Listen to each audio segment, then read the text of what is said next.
Saviez-vous que votre âme vous guide dans vos choix? Oui? Mais est-ce toujours judicieux? C'est ce que nous allons voir dans cette vidéo. Bonjour, je m'appelle Catherine, je suis médium et psycho-énergéticienne et j'accompagne les personnes qui en font la demande à traverser les moments difficiles de leur vie. J'utilise pour cela une approche un peu particulière, je communique avec leurs âmes, les âmes des personnes disparues. Je partage aussi les messages que je reçois depuis de nombreuses années et je vous montre comment les intégrer dans votre vie.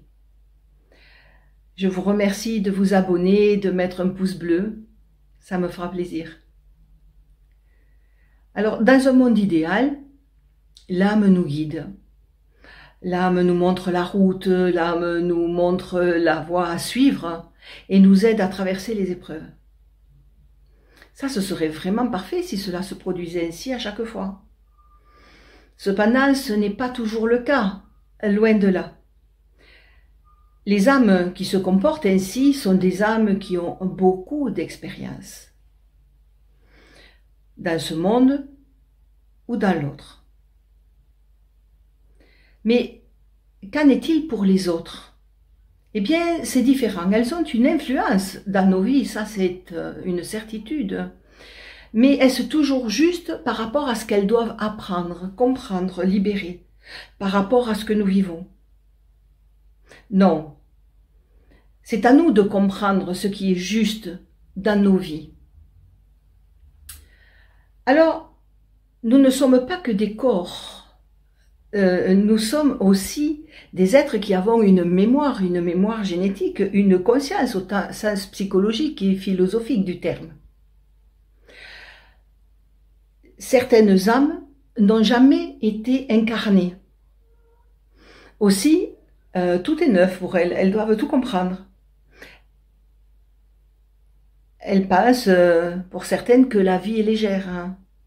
Et elles confondent la légèreté de la vie et la vie légère. Aussi, les personnes peuvent se leurrer et se satisfaire du plaisir immédiat et oublier que la vie légère, ce n'est pas la légèreté de la vie.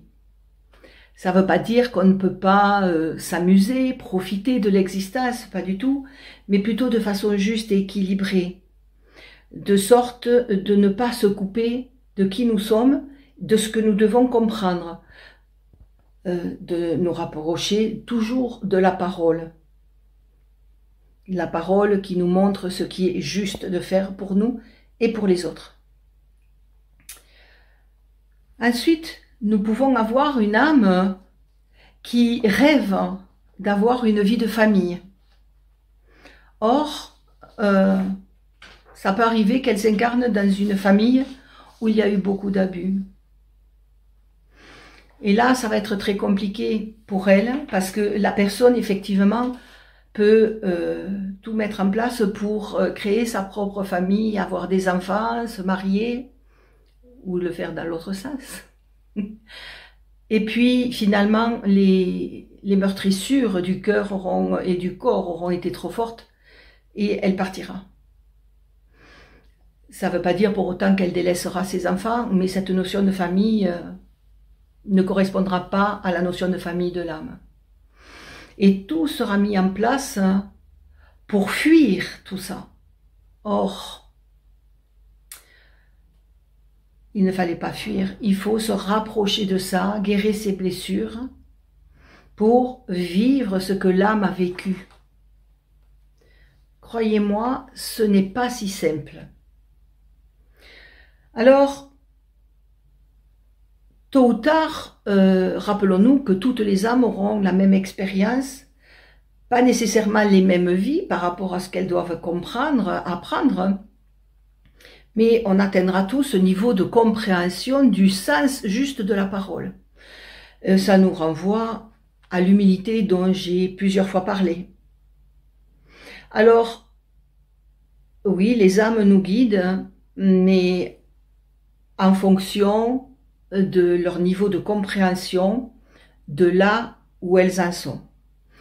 Ça peut paraître difficile à comprendre, cela peut peut-être même vous bousculer certaines certitudes. Mais si vous prenez un peu de recul, peut-être percevrez-vous, chez vous ou chez des proches, que cette approche-là peut donner du sens à vos vies. Comprendre. Dès lors que vous êtes dans un parcours qui est juste, où vous respectez vos valeurs, dites-vous que vous êtes quelque part dans le juste. Et si je reprends la vie légère, vous avez tendance à vous amuser et penser que, voilà, tout ce qui est un peu futile peut paraître juste. Est-ce que c'est juste pour vous? Oui, peut-être à ce moment-là, pourquoi pas. Est-ce que c'est juste pour les autres? Est-ce que vous vous respectez? Est-ce que vous les respectez? Et si là, vous arrivez à prendre ce recul et vous dites, ben, non, pas tout le temps, alors peut-être est-il temps de mettre un peu de mesure dans cette façon de vivre.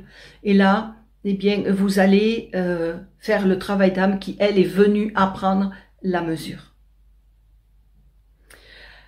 Alors, et quand on se rapproche de l'âme et que tout l'être comprend, je rappelle la notion d'être. La notion d'être, c'est l'âme, le corps et la conscience. La conscience au niveau du tout, qui a aussi une conscience qui se rapproche beaucoup de la nôtre. À bientôt.